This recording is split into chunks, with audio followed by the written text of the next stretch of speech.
வணக்கம். எல்லாரும் எப்படி இருக்கீங்க? இன்னைக்கு நம்ம இந்த வீடியோல என்ன பார்க்க போறோம்னு பார்த்தீங்கன்னா, ஒரு வீடியோ நான் ஒரு Instagramல போட்டிருந்தேன். அந்த வீடியோ பத்தியும், அப்புறம் நான் தோட்டத்துல என்னென்ன ஹார்வெஸ்ட் பண்றேன் அப்படிங்கிற பத்தியும் பார்க்கலாம். இப்போ நான் என்ன பண்ணிக்கிட்டு இருக்கேன்னு பார்த்தா, இது வந்து டெண்டர் ஸ்ட்ரீம் ப்ரோக்கலி. போன வருஷம் நான் போட்டது. அது இந்த வருஷம் நல்லா ஏர்லி சம்மர் வரைக்குமே எனக்கு நிறைய காயும் அந்த இலைகளும் நல்ல டேஸ்ட்டாக இருக்கும். அதை சாப்பிட்றதுக்கு அதை ஹார்வெஸ்ட் பண்ணிவிட்டு இந்த இடத்த ஃபுல்லாக நான் கிளியர் அவுட் பண்ண போகிறேன். நான் ஒரு வீடியோ போட்டேன்னு சொன்னேன்ல இன்ஸ்டாகிராமில். அந்த வீடியோவில் என்னென்னா, ஒரு ரோஸ் பிளான்ட் பார்த்தேன் நான். ரொம்ப அழகாக இருந்துச்சு. அதை நான் வாங்கட்டுமான்னு என் ஹஸ்பண்ட்டை கேட்டேன். அவர் சொன்னார், இருக்கிற ரோஸ் பிளான்ட் எல்லாம் பார்த்துக்கோ, அதுக்கப்புறம் நீ வாங்கிக்கலாம், ஏகப்பட்ட ரோஸ் பிளான்ட்ஸ் இருக்குது அப்படின்னு சொன்னாங்க. அப்போ நான் என்ன சொன்னேன்னா, அந்த வீடியோவில் நான் பெக் பண்ணுறேன் என் ஹஸ்பண்ட் கிட்ட, எனக்கு இந்த பிளான்ட் வாங்கி கொடுக்க மாட்டேங்கிறாங்க அப்படின்னு சொன்னப்போ ஏகப்பட்ட கமெண்ட்ஸ். இதில் பாசிட்டிவ் கமெண்ட்ஸ் நிறைய இருந்துச்சு, நெகட்டிவ் கமெண்ட்ஸும் இருந்துச்சு. என்னென்னா, நீங்கள் நல்லா தானே இருக்கீங்க, நீங்கள் வேலைக்கு போகலாம் தானே, ஏன் உங்கள் ஹஸ்பண்ட் கிட்ட போய் பெக் பண்ணுறேன்னு சொல்கிறீங்க, நீங்கள் வேலைக்கு போய் நீங்கள் சம்பாதிக்கும் பொழுது நீங்கள் வாங்கிக்கலாம் தானே அப்படின்னு நிறைய கமெண்ட்ஸ் வந்துச்சு. ஆக்சுவலாக நான் வேலைக்கு போகிறேன். நான் வேலைக்கு போகிறது நிறைய பேருக்கு தெரியுமா தெரியாதாங்கிறது தெரியலை. பட் நான் அந்த வீடியோவில் நான் என்னத்துக்காக சொல்ல வரேன்னா, கண்டிப்பாக நான் உமன்ஸ் வந்து நம்ம ஒரு பெண்களாக நம்ம வேலைக்கு போகணுங்கிறத நான் கண்டிப்பாக ஆதரிப்பேன். ஏன்னா ஃபார் எக்ஸாம்பிள் என்னையே எடுத்துக்கலாம். நான் வேலைக்கு போகிறதே ஒரு பெரிய சாதனை தான். ஏன்னா எனக்கு அவ்வளோ ஈஸி கிடையாது வேலைக்கு போகிறது. என்னோட ஹஸ்பண்டோட ஒர்க்கும் சரி, என்னோட சூழ்நிலையும் சரி, கொஞ்சம் எனக்கு டஃப்பாக தான் இருக்கும். ஆனால் அப்படி இருந்துமே நான் வேலைக்கு போகிறேன். எதனாலன்னா, நான் படித்த படிப்பும் வீணாகக்கூடாது, அதே சமயம் நானும் கொஞ்சம் மணி ஏர்ன் பண்ணணும், எனக்கு தேவையானதை நான் யார்கிட்டையும் கேட்கக்கூடாது, நான் செல்ஃபாக இருக்கணுங்கிற வைராக்கியமும் எனக்கு உண்டு. நான் யூகேக்கு வந்த புதுசில் பார்த்தீங்கன்னா, எனக்கு குழந்தெல்லாம் பிறந்ததுக்கப்புறம் எனக்கு கண்டிப்பாக நான் வேலைக்கு போகணும்னு நான் ரொம்பவே முடிவு பண்ணேன். ஆனால் எனக்கு எந்த வழியில் கரியரை சூஸ் பண்ணுங்கிறதே எனக்கு தெரியலை. ஏன்னா நம்ம ஊர்லேயும் சரி, நம்ம ஊர்லேயுமே ஒரு சரியான பாத் கிடையாது. ஒரு இன்ஜினியரிங் படிப்போம், கடைசியில் பார்த்தா ஒரு வேலை பார்ப்போம். நம்ம படித்த படிப்புக்கே சம்மந்தம் இல்லாத ஒரு வேலை தான் பார்ப்போம்.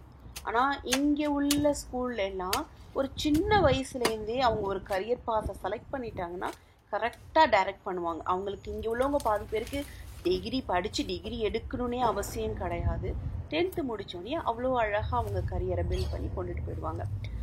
ஏன்னா நான் ஸ்கூலில் ஒர்க் பண்ணுறதுனால எனக்கு இன்னும் நிறைய தெரிய வந்துச்சு. இப்போ நான் எதுக்கு சொல்கிறேன்னா, எனக்கு நான் ஒரு கரியரை தேடும் பொழுது எனக்கு என்ன கரியரில் போகிறது, படித்தது பயோடெக்னாலஜி படிச்சிருக்கேன், டீச்சருக்கு படிச்சிருக்கேன், பிஎட் படித்தேன், எந்த வழியில் போகிறதுனே தெரியல. பயோடெக்னாலஜி போகணுன்னா அதுக்கு எக்ஸ்பீரியன்ஸ் கிடையாது, டீச்சராக இருக்கணும்னா நமக்கு நல்ல லாங்குவேஜ் ஸ்கில் இருக்கணும், கான்ஃபிடென்ட் இருக்கணும். ஏன்னா சில்ட்ரன் கிட்ட நம்ம, அது யூகே சில்ட்ரன் கிட்ட நம்ம டீல் பண்ண போகிறோம். அப்படி இருக்கும் பொழுது நம்ம எப்படியெல்லாம் நான் குழம்பிருப்பேன்னு யோசிச்சு பார்த்துக்கோங்க.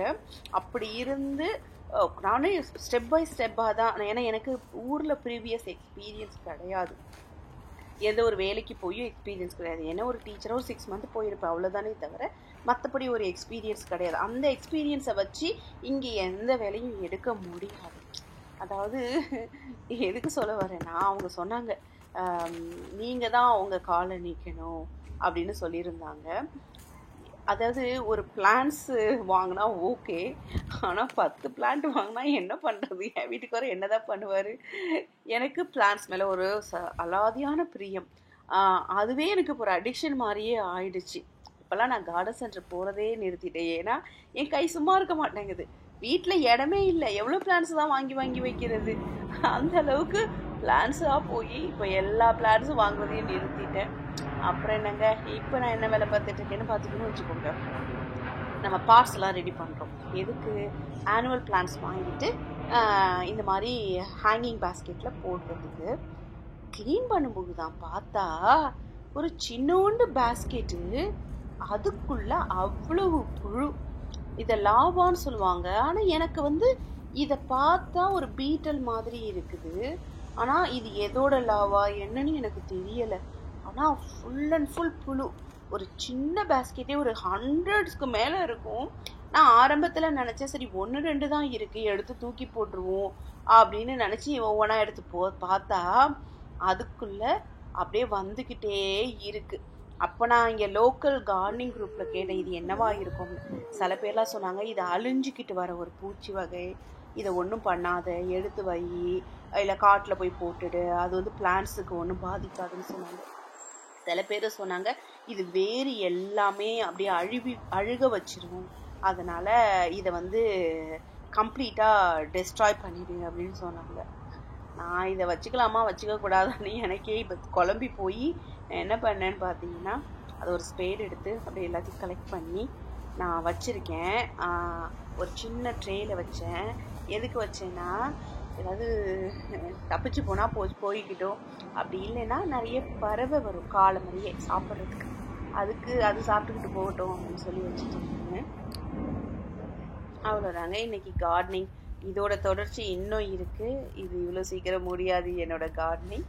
இப்போ தான் நான் ப்ரிப்பரேஷனே ஆரம்பிச்சிருக்கேன்.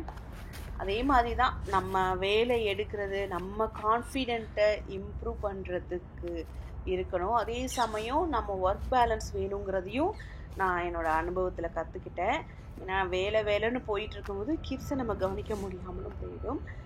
அதாவது நம்ம குழந்தைங்களுக்கு நம்ம தேவை அப்படிங்கிறதும் ஒரு பெரிய விஷயம்தான். ஏன்னா நம்ம வேலைக்கு போகிறோம்னு சொல்லிட்டு ஒரு ஒரு அச்சீவ்மெண்ட் பண்ணுறதா நினச்சிட்டு நம்ம குழந்தைங்களையும் நம்ம பாதிச்சிடக்கூடாது, அதுவும் நம்ம பார்த்துக்கணும். ஆனால் சில பேர் வந்து கரியரை எல்லாம் பில்ட் பண்ணியிருப்பாங்க, அவங்களால சடனாக வேலையும் விட முடியாது.